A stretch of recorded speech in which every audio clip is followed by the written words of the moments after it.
Englué dans une situation économique catastrophique, le Maroc tient à poursuivre sa politique en faveur du gaspillage des deniers publics au profit de la caste au pouvoir et au détriment d'une population de plus en plus paupérisée et d'une économie dégradée et fragile.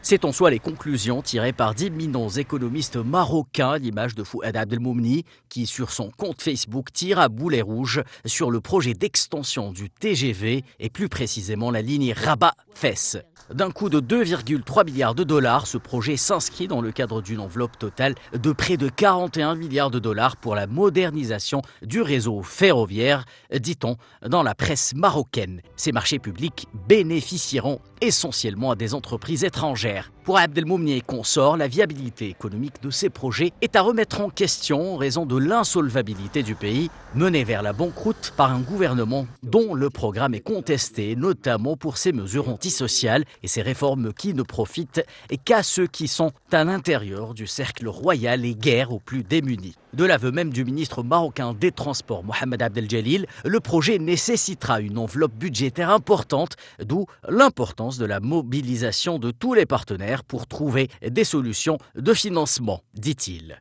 Les plus démunis, justement, à qui on dit qu'il faut serrer la ceinture pour réduire le déficit budgétaire et qui doivent s'assujettir à des hausses de TVA prévues dans la loi de finances 2024 touchant à l'énergie électrique et au transport routier de voyageurs et de marchandises ou encore à certains produits de première nécessité, alors qu'en mai 2024, le niveau d'endettement extérieur du Maroc dépassait les 106 milliards de dollars. Mais le comble de cette histoire est que le Maroc a une fois de plus recours au clientélisme géopolitique, cette fois-ci à travers les marchés publics, qui l'utilisent honteusement comme appât ou comme une carotte pour qui serait prêt à instrumentaliser ses positions sur certains dossiers de politique étrangère, comme celui du Sahara occidental, et il ne s'en cache plus désormais.